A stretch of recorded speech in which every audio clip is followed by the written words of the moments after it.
Ayo. Ayo. Dai na kay baligyang lo diha. Ali, naa diri tay. Magpalod ko. O sige, naa diri.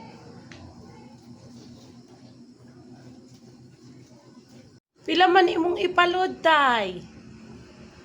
Kuan man ni siya dayo kaning namay gipadala sa kuang apo kay abi magod mo day. Ang akong apo manggod kay balo biya ka nga akong apo dalaga na. Madlok naman na siya mulakaw basta yung naron gabi na kay balo biya kas panahon karon nga dako na kay kausaban sa una ug karon. Madlok naman siya kay balita lagi nga lahi na gyud dako na daw kausaban ibalik na daw ang mga balbal ba mo nga ako na nagpalo di mo ni siya dayo ihatag bali 500 daw na ipalihog ko. O sige, sige. Tay, ako ning ilod tay. Kadyot sa tay ha. Rathulat sa tay.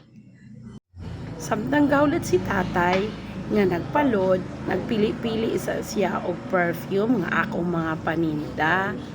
Matod pa niya na ako no siya'y ganahan, pero wala siya'y kwarta ikapalit. Kay ang iyang kwarta ay tay, napakailaing paliton tay.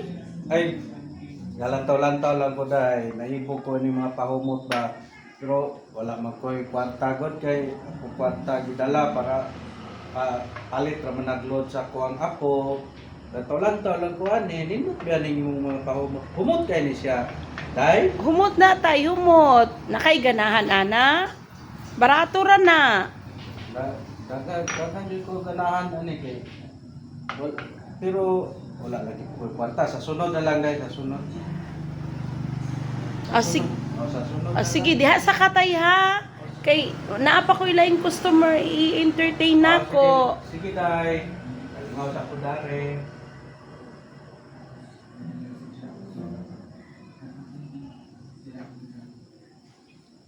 Day.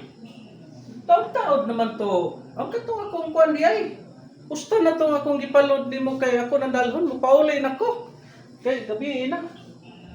Ay tay, gilod naman ako. Ganiya ra man naabot. Ha? Oo, nagilod na ako sa cellphone. Tabi kahit tik mo yung panahon na. Dali lang ko dahil aming wala ko dala. Wala ko pinali. Ano naman tay? Walay dalong paulay. Sige tay.